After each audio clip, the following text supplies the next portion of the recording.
Alright, what's going on, you guys? Welcome to Real Madrid Hub again. I'm your host, Dr. Hot, and in this video, I will be reacting to the words from Maldini. Maldini, for all those of you who don't know who is Maldini, it is not the former Milan player, but one of the most famous and important, not journalists, but analysts, I would say, from Spain when it comes to players, teams, and formations, national teams, and all the stuff. This guy, let me tell you, is literally obsessed with soccer, and I know him, since I was a kid. So he's been around for about 40 years in the industry, in soccer, so he pretty much understands everything when it comes to analyze players, stats, and all the stuff. So the other day he uploaded a video claiming that Real Madrid, with the departure of Rafa Varane and Sergio Ramos, is actually losing things when it comes to the defense, or defensive wise, or whatever you want to call it. So the thing is, although Real Madrid has signed to David Alaba, who is obviously a very good player, Real Madrid will lose a bunch of things, and of course the most important thing Real Madrid will miss since the departure of Sergio Ramos and Rafa Varane, it's going to be the aerial plays, aerial duels, because Sergio Ramos, of course, and Rafa Varane were combined one of the most, prolific and productive couples in the center backs in the whole soccer spectrum. It's pretty obvious that Sergio Ramos used to score so many goals, and with the head, with headers and all the stuff. And Rafa Varane, it was important when it comes to clean sheets and aerial duels and all the stuff. Not scoring goals in a different way, but still very important in aerial duels. And whereas David Alaba, it is a very good player and has a lot of skills, and is a very talented player for other different things, in aerial duels is not as good as the other two. So that's why Maldini claims that Real Madrid should go ahead and try to sign a fourth center back for the next season, because in his opinion it is a little bit short on center backs for this season, because in his opinion as well, Vallejo and Victor Chus are not ready to go, are not ready to be in the defense of Real Madrid. So I wanted to get a deep dive on this affirmation from Maldini and see the stats and compare numbers and analyze the whole thing in order for us to figure if that is true, if it makes sense, it is a reality, it's just fake news. It's not fake news, it's just his opinion.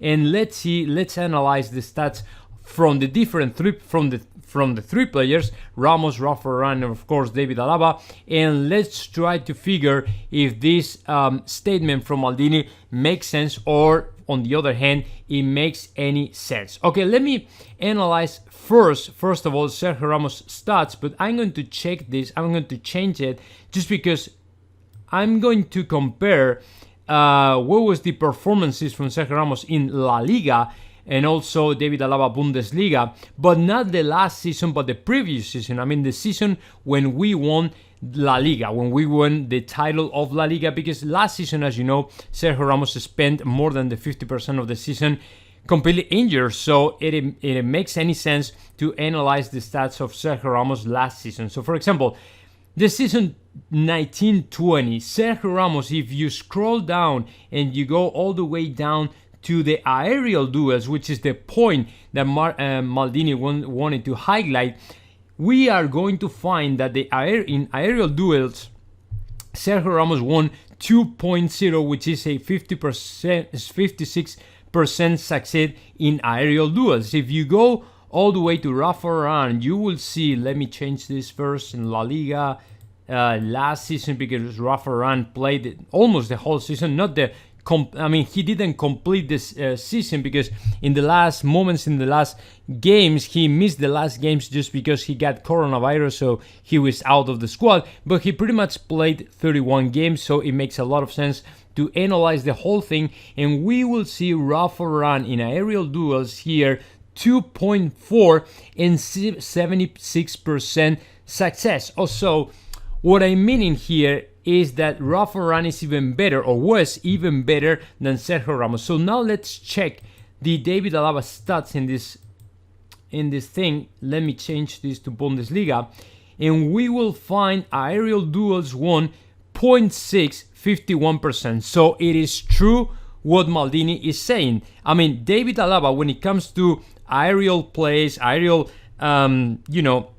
interceptions or duels or whatever you want to call it, David Alaba is clearly much, quotation mark here, it's clearly worse than Sergio Ramos and Rafa Varane. I mean, it's not super bad, it's not horrible, but it's definitely not better than the other two guys. I mean, you have to keep in mind, David Alaba is 180 centimeters, and so it's shorter than Rafa Varane and Sergio Ramos, who is 184, whereas Rafa Varane is 194 centimeters. So they were significantly taller than David Alaba, so this is why they are, in my opinion, better than David Alaba when it comes to aerial duels. And the other thing, like I said, Sergio Ramos scored 11 goals in the season 19-20, and pretty much from the penalty kick, right? But as well from the headers, and that is very important, because if there is a defender in the soccer spectrum who is really able to score a bunch of goals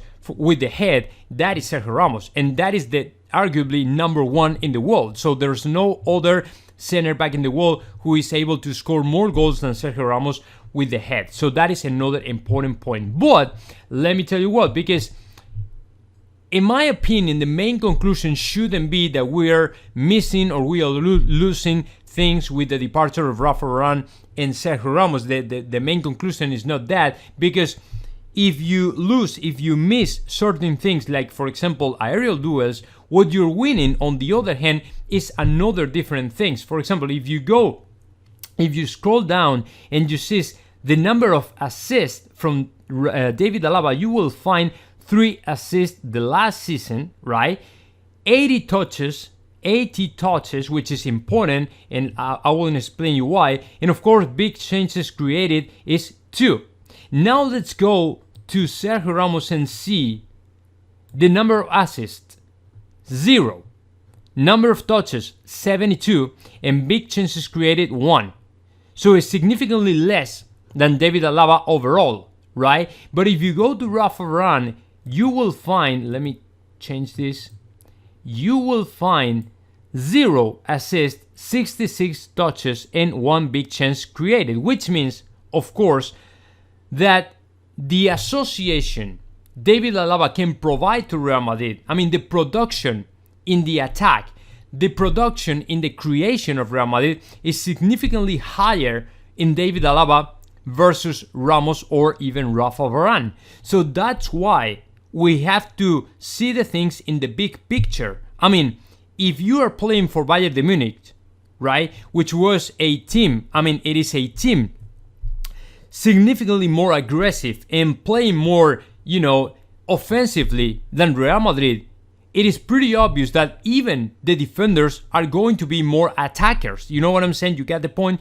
I'm not saying that they are real attackers, but on the other hand, they can associate more in the creation and, of course, in the scoring, right? So that's why, whereas you're missing something with the departure of Rafa Varane and Sergio Ramos, and that is very true, on the other hand, you are receiving a bunch of other stuff with the signing of David Alaba. And keep this in mind, we are not analyzing to Militao just because Militao only played in the last games of La Liga the last season. But Militao has skills enough to, number one, be as good as Ramos or Rafa Varane in aerial duels. And of course, in headed, it's the same. It's exactly the same because he's a very tall guy and of course can provide a bunch of similar stuff than Sergio Ramos and Rafa Varane. But I didn't want to analyze Militao just because he only played the last games of La Liga last year, so it is not fair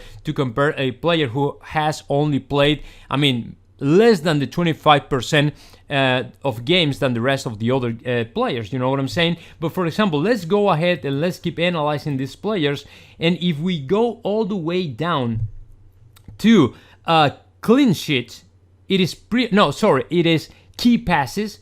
We will find you David Alaba with almost 1, and then in Sergio Ramos is 0.1, which is significantly less, and Rafa Varane is 0.1. So it's even lower, right? So in this case, in the key passes, is the same sense that in create what you can provide to creation and chances to score and attack in association with the rest of the players. In production, David Alaba is way ahead of Sergio Ramos and Rafa Varane. So in my opinion, this guy, okay, it's not going to win the same aerial duels than Rafa Varane and Sergio Ramos, but at the same time, he will deliver a lot of bunch of stuff different to Sergio Ramos, and even, I mean, as important as the other stuff. You know what I'm saying? So it is not as easy as conclude that Real Madrid is missing, Real Madrid is losing with the departure of Sergio Ramos and Rafa Varane. And for example, if we go to defending features, we will find David Alaba with 7 clean sheets, and then we will find the Sergio Ramos with significantly more, 17, and Rafa Varane with 12. I mean, and this is the same thing.